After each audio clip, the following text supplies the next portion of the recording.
I want to queue up a video that I've been given. And as before it starts, I'm going to describe, this was taken October 30th of 2024. This video is of an MQ-9 drone tracking an orb, or this object, off the coast of Yemen. You'll see that another MQ-9 launched a Hellfire missile. That you cannot see that drone. And so I'm not going to explain it to you. You'll see exactly what it does.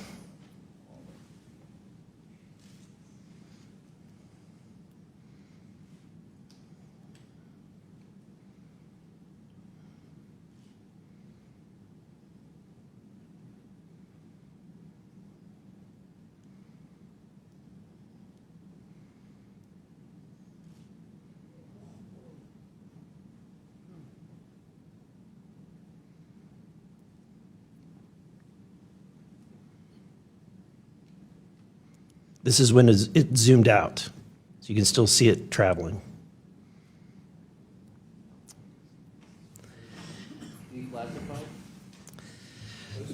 So, Mr. Knapp, have you heard about events like this occurring?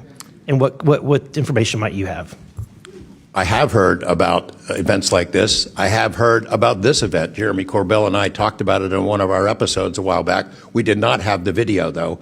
There are servers where there's a whole bank of these kind of videos that Congress has not been allowed to see, that the public hasn't been allowed to see. Occasionally, some of that stuff gets out in the wild, and it comes our way.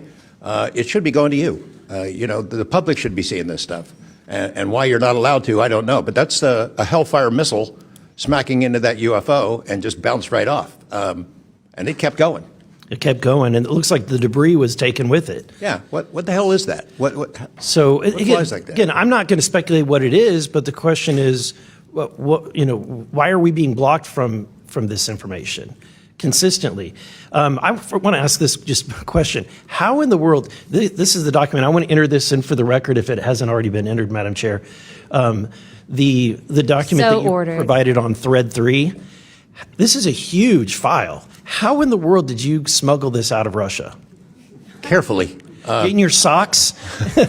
I don't think I want to be really specific about it because I might have to go back there and get some more sometime. Although, no, that'd be crazy to do that. Well, I took the top pages off that were stamped with the security signature, and I carried them out on my person, but the rest of them I just threw in my suitcase and threw some caviar in there as a distraction as well, and hoped for the best. Otherwise, I'd be a citizen of Siberia right now. And you had you reported James Lakatsky came to you with government possession of NHI craft and how they ultimately gained entry. Can you testify to the veracity of that claim? Dr. Lakatsky is an honorable man who served most of his career with the DIA, a very trusted, high-level rocket scientist and intelligence analyst who inspired the OSAP program, as I said earlier. And in full disclosure, I've co-written 2 books with him. He dropped this on myself and our other co-author out of the blue. And it took 14 months for us to get DOPSR approval for him to release 2 sentences on that. He said this craft, we had managed to get inside of it. It had no wings, no rotor, no tail. It had no fuel tanks. They didn't know how it flew or how it was operated. It clearly looked like it was aerodynamic, but he would not go further. He's a by-the-book guy, and until he gets clearance to say more about that, I don't think we're going to hear much more. But it's not ours. It wasn't ours. We didn't make it. We didn't know who made it and how it was built and how it operated. We've got at least one. And I don't know, I think that's enough confirmation that we do have recovered disks and materials. Lastly, Mr. Borland,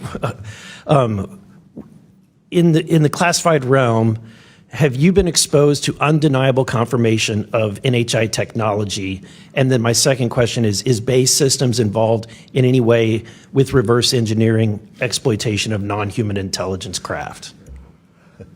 Yeah, we're gonna have to have a conversation to skip for that. Whether I'm legally even allowed to answer that, and whether you're even allowed to hear it, sir.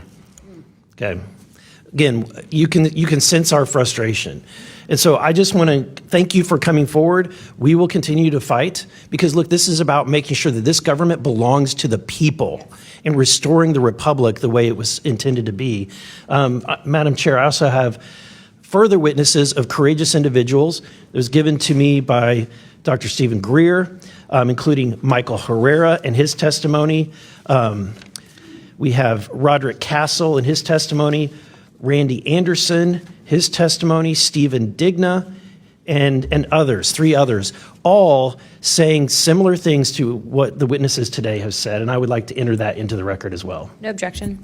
You know, at this point, I think it's clear from the hearing that there's advanced technologies that are taking place in our airspace. You know, the question is, and I posed it in one of the previous hearings, is it ours, is it theirs, or is it otherworldly? There may not be a silver bullet at the moment, but when you look back through the hearing and the evidence that's been presented, if you're going to point the American people to one piece of evidence to start their journey on this topic, what would you suggest, sir? One piece of evidence, I would start with this hearing, in the first hearing. There is no evidence. But is there a specific, exactly, but is there a specific evidence or footage or document that you think lends extreme credibility to what we're discussing today? I would say this new video we're seeing today is exceptional evidence that we're dealing with something. With the kinetic? Yes. Mr. Wiggins? Sir, I'd have to say that if just the average person here in America looked at absolutely everything that has come across television, the internet, etc., you can't tell yourself that 100% of what's being recorded is fake or false. You have to, at some point, understand that there's something else out there. Well, I mean, and you bring an interesting point. You know, in the law enforcement community, anytime you're conducting an investigation, you're always looking at the totality of the circumstances. You're looking at all the evidence and how they piece together. And so that would be my, advice to the American people, that this is a journey that is just beginning from a congressional perspective, but you have decades of data, some of it not real, much of it is, but thanks to Chairwoman Luna, we're now presenting this to the American people. And I think this latest video from Mr. Burleson is something that should get everyone pause. When you see the 3 orbs that drop, was that in a defensive posture, or was that in an offensive posture? And what capabilities did those orbs have that we, quite frankly, may not have? Mr. Knapp? As I mentioned at the beginning of my remarks, what hooked me on the story was the paper trail, these documents that shouldn't exist. We've been told for decades, over and over, there's nothing to it. It's not a threat. You can go about your business. And then when FOIA becomes the law of the land, thousands of pages to the contrary leak out. There's a memo by General Nathan Twining in 1947 when the country was being overflown by dozens of UFOs, hundreds of UFOs, in which he said, look, this is not visionary or fictitious. It's real. These things are craft. They're not ours. They outperform anything we've got. I mean, if you follow the paper trail of documents that they wrote before the military got wise and realized that FOIA really exists and changed their tune and not put things in writing, it spells it out pretty clearly.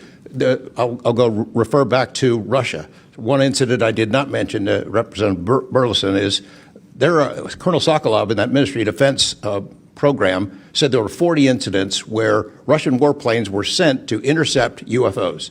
And they were ordered to fire on them. And for the most part, the UFOs would zip away. 3 of the pilots, though, did fire at these things. Those 3 planes stalled out, crashed. 2 of those pilots died. And after that, the Russians changed the standing order. If you see a UFO, leave them alone. No country in the world wants to say and admit that these objects are flying around in our airspace, and there's nothing we can do about it. I mean, who wants to say that? The U.S. certainly doesn't. The Russians didn't either. And I've got to be almost out of time, but Mr. Berlin, then you, sir, real quickly.